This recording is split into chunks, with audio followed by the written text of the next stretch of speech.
A few days ago, Roberto Alagna came up to the radio booth for a chat. Let's have a listen to that now. Without a doubt, Roberto Alagna has earned his reputation as one of opera's most popular, accomplished, and adventurous stars. He's performed more than 60 lead tenor roles in his career, from classics like Carmen and Madama Butterfly to rarities like Cyrano de Bergerac, which he brought to the Met last season. After 3 decades in the international spotlight, it's still full speed ahead. Alagna is taking on the challenge of singing both starring roles in the double bill of Mascagni's Cavalleria Rusticana and Leoncavallo's Pagliacci.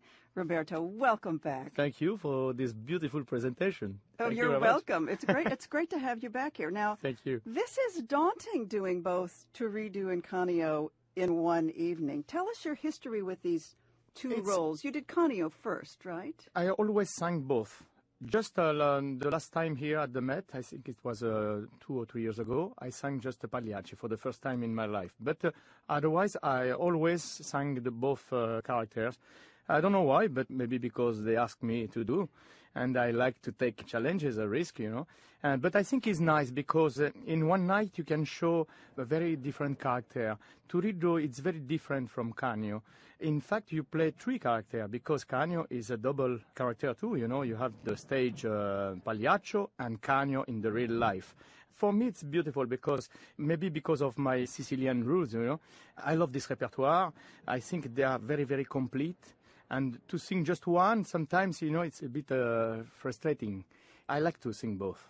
It makes a complete evening for you then. Yes, because it's a full evening. It's a full evening, and you can show not only the violence of this Canio and the craziness of this character, but also the noble side of Turiddu, because sometimes we think Turiddu is violent or it's something, but I don't think so. In fact, the real victim in this opera, Cavalleria, it's Turiddu, because he was betrayed by Lola at the beginning. They were supposed to be married together, and he went to the army, and when he returned, she was married with another guy. And after that, all the girls in the village wanted to marry him, and it was for this reason Lola, Santuzza, tried to catch also his part of Turiddu, and Turiddu accepted to make jealous Lola. But in fact, he has a big dilemma because he is attracted by Lola. He loves her from the beginning, from when they were child, because they were neighbors in the village. He's not in love with Santuzza, but he respects her. He has affection for her, you know.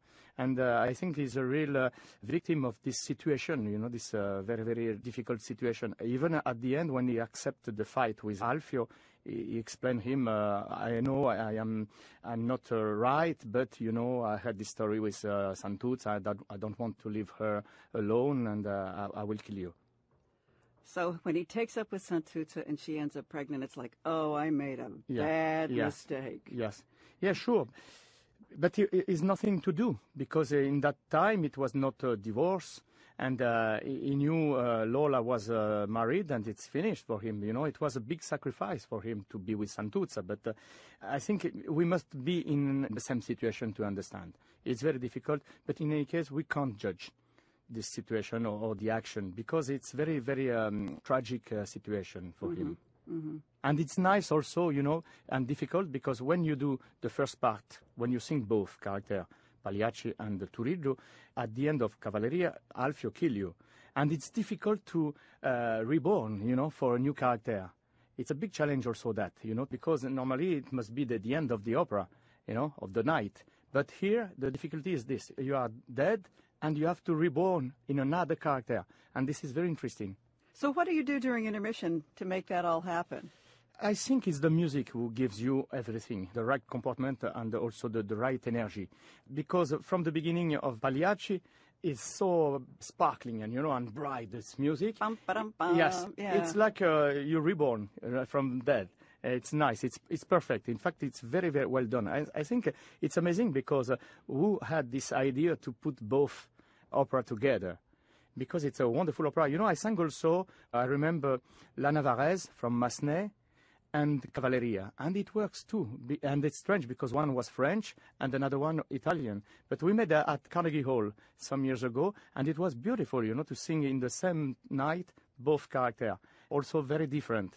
Yeah. Wow. Yeah. It's interesting, these double bills that just magically work together for some strange reason. I think it's the magic of music. Yeah. You know, it's something, it's magical in the music, and you can't explain why. So let's talk a little bit more in depth about the character in Pagliacci, because you gave us a really good view of Turiddu. How about Canio? Canio, it's another character. Canio has his own dilemma, because sometimes he feels like he's not a real man. You know, maybe he has a complex or something, because to be Pagliaccio, you know, in the Commedia dell'arte, Pagliaccio was the guy, you know, betrayed by the wife, a little bit stupid, never moving with his hand, without hand. And he was like this, Pagliacci, you know. He was quite all the time in slow motion, very, very, a little bit stupid, you know. And Canio has this complex. Why? Because maybe his wife is in love with his wife, but he can feel that Nedda loves him, but she wants something else, another life. It's not because she's not loving him, but maybe it's too difficult for her to do this life of poor people traveling around the country. It's a difficult life. Yes, it's very difficult life, and maybe she's dreaming about beautiful dress, a beautiful life, a real house with kids and children, with a real family life, you know. Maybe it's this. And Canio knows he can't give her that. And maybe for that he's a little bit all the time nervous, because he said that Beppe said, you know, Canio is violent, but he's a good man. He's a good man. He has this violence because maybe from his childness, you know, he had a very, very difficult life. Very difficult life, like, you know, a gypsy in some side of him, very, very alone. You know, and he creates this company to do something, and he's in love with his wife, and he has, during the entire opera, all the time he's thinking, I am Pagliaccio or I am Canio. Yes, on stage I can do this, but in real life I'm like this. Until the end, when he said, La commedia è finita. It means, now I don't want to play anymore. Now I am Canio. No more Pagliaccio, the stupid guy, and betrayed by everybody. And this is the difficulty of this character, to show during the entire night this problem inside of him. And here I must say something fantastic, because, you know, you have the fiction and the reality in the same time in the opera. But I have the same in my life, because Aleksandra, she's my real wife. And to play on stage together this play, it's amazing, you know, because we play double character and triple with our own life. So how is that? Is this the first time you've performed together? No. We performed Pagliacci and Nedda last year in Europe, and it was fantastic not to play this character, because sometimes when I say I am in love with my wife, it's very funny. This morning we had the rehearsal, and when I sang this phrase, the choir start to laugh, you know, because it's the real words, you know. And adoro la mia sposa, I adore my wife, and it's funny to say that, because you have something very special, you know, in the night. It says, I love that in any case. So how is it on stage with the two of you together? Anything you needed to, it's very natural, or yes. You work it out? I love to work with her, because she's very, very easy on stage. She has a real talent of actress. She's amazing, maybe because she has this, she's very easy with the music, you know. She played the violin, and she was the first violin in Poland for many years. And she has a real ability to express with her body very, very easily. And I saw even this morning the people of the choir looking at her, and they saw this production many, many times, but they were laughing, they were attracted by her, because she's very sexy. She reminds me a little bit Betty Boop, you know? She's a sort of Betty Boop of opera, and I love that. For a European to mention Betty Boop is just hilarious to me. Good for you. But she's like this. You will see. But in that final scene, it must be kind of traumatic to have to, quote unquote, kill your own wife too. Yeah. The difficulty is to show the violence, but inside to be cold. Because if you are not cold, you can have an accident, you know. An accident can happen. I remember some years ago, somebody tried to kill, you know, with the knife, and they killed, not really, but they touched the body, and it was a real accident. And this is the difficulty. But in the same time, when you know each other, it's easier. because even just with the eyes, you can understand everything. I know all the time I can also improvise with Aleksandra because she understands me very, very fast, and vice versa. And this is maybe this complicity makes something more special. And I think the audience and even the colleagues can see that. Are you both spontaneous actors Yes, on stage, switching things up a little bit from performance to performance? Yes, it seems simple, but it's not so simple. And to have this real communion between two artists, it's not easy. It takes a lot of courage to drop your inhibitions out on a stage like this and just be spontaneous. Exactly, exactly. And you know, those characters are very well known. You know, before you, a lot of great singers sang those parts, and it's all the time, you know, responsibility when you sing in a big opera like at the Met, to sing this kind of repertoire.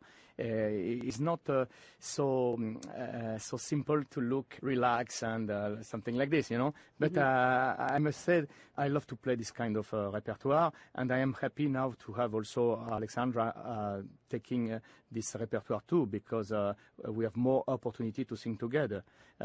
Sure, today, because she starts with the coloratura repertoire, and it's amazing now to have Aleksandra in such a very, very big role. We sang together, for example, La Juive, and you know this opera, it's very dramatical, and for her, she was Rachel, and she was surprising everybody because of the easiness of the voice, but also all the time this acting, you know, the perfect acting of the character.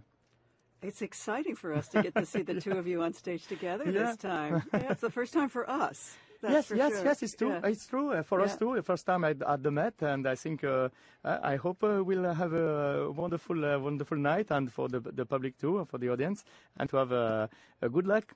Sure. Talk a little bit about the vocal challenge of doing both of these in the same night. I mean, you said that it's a dramatic shift in intermission. What do you have to do to vocally? It's difficult because it's like singing Wagner, you know, because it's very long. There are two opera, and they are very powerful, both. For example, Turiddu start with the Siciliana, not the Siciliana, but the Siciliana is very difficult to sing because you are cold. It's the beginning of the opera. You have just the accompaniment of the harp, and you start with a very high tessitura, and it must be like you know, a serenade.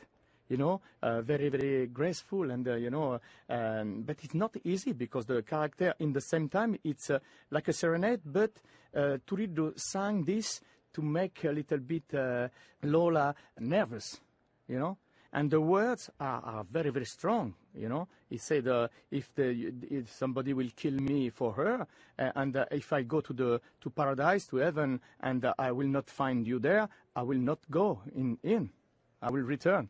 You know, and it's very, very, very strong serenade. And after that, you sing the duet. It's very, very dramatic. And when you return from the Brindisi till the end, you sing in 2 or 3 hours. It's a run through. And after that, you have just the break and start Pagliacci. It's another opera, very violent. In Pagliacci, it's very delicate because just the entrance can break your voice. Because you start with the big choir, big orchestra, and you must sing on the top of this very amazing sound, and because you are sometimes also a little bit nervous, if you give too much in that moment, you can break the voice and not able to sing the rest of the opera. And after that, you have also, bien sûr, this wonderful aria, you know, the Ridi Pagliaccio. This very, very, very difficult aria because dramatically, it's very, very moving and touching for the singer. Why? Because it's the real life of all the artists, you know. Sometimes when you have problem in your life, and you must go and sing for everybody because the people pay the ticket and they want to have a nice show, and you must put everything far, you know, the problem with your own life, and you have to act, you know, the show must go on. And this is why sometimes when you sing this aria, you are very, very moved by this aria. And after that, you have the last act, very, very difficult dramatically, because if you put too much sentiment, you can again break your voice. You know, this is a very violent. I said all the time, Pagliacci, it's a small Otello. Yeah, it's like Otello, but it's a concentrate of Otello. Yeah. So instead of having one big arc for the evening, you have exactly, and then a second and the tessitura also, because Pagliacci is more dramatico and more it's a lower. and even if you have top notes, you know, but it's lower in the tessitura. And Turiddu is higher, maybe to the youngness of Turiddu. And for this reason, for example, I remember my ex-manager told me when he went to the Met, Giussi Björling sang Cavalleria, and Mario del Monaco sang Pagliacci, because they were very different. The characters were different. And sometimes, you know, the singers who sang Cavalleria, after that, when they start to sing Pagliacci, they stop to sing Cavalleria. It's very rare when both tenors sing those opera together till the end of the career. I think the only one was Beniamino Gigli, who sang until the end of his life, both. Maybe because he was more lyrical, you know. And when you are lyrical, you can manage both the tessitura. If you are dramatico, it's difficult after that to return to Turiddu. I didn't realize they had such different tessituras. That's you've taught me something good today. That's yeah, thank you. Yeah. So you still have quite a season ahead, singing Otello, Koloff, Samson and Delilah, all in Vienna. How does it feel to be jumping into this kind of repertoire more? You know, when I was very young, I sang my first Pagliacci. When I sang my first Pagliacci, I was 32 or 33 years old. My first Don Carlo, I was 30 years old. You know, I always sang heavy repertoire, but all the time not putting away the light repertoire. For example, last year I sang even if I sing, you know, Hotel or this kind of repertoire, but I return to Pêcheur de Perles sometimes, I return to Bohème, I return to Lucia sometimes, and even in the French repertoire, Faust. I try all the time to keep the elasticity of the voice. I think it's very important. Even when I do a concert, I always sing heavy arias and very light arias in the same time. This is very important. I think the next big challenge for me, maybe the biggest of my life, will be to sing Lohengrin in Bayreuth next summer, because I don't understand the German language, and it's very difficult for me to put the real music of the words, you know, not on the music, because the music it's not so difficult to feel, you know, but the words, to have the right music of the words, I love to say the words. And for example, in French, in Italian, or in different languages. But all the time, I understand the language. Here is the first time, I will take the challenge. We'll see. I'm studying now, and if I'm happy, I will try to do this Lohengrin. We'll see. Do you have a good German teacher? Yes, Alexandra, she's a very good teacher for me. For the moment, I'm studying alone, because I like to first to study myself, to be able after that, to be easy after that. Because if you are all the time, you know, reading the score, and I prefer to read the score, to know the score, and after that she will correct me. Even if I have a lot of mistakes, if I made a lot of mistakes. But we'll see. I try, and I will work very, very hard, and I hope to have a good result. Lohengrin. Lohengrin. There you go. Roberto Alagna is starring as Turiddu in Canio, the two tormented leading men at the heart of opera's classic double bill, Mascagni's Cavalleria Rusticana and Leoncavallo's Pagliacci. The season premiere is January the 8th, and you can hear it live right here on Man Opera Radio. Performances run through February the 1st. Roberto, it's great to have you back. Thank you very much. It's always a pleasure to be with you.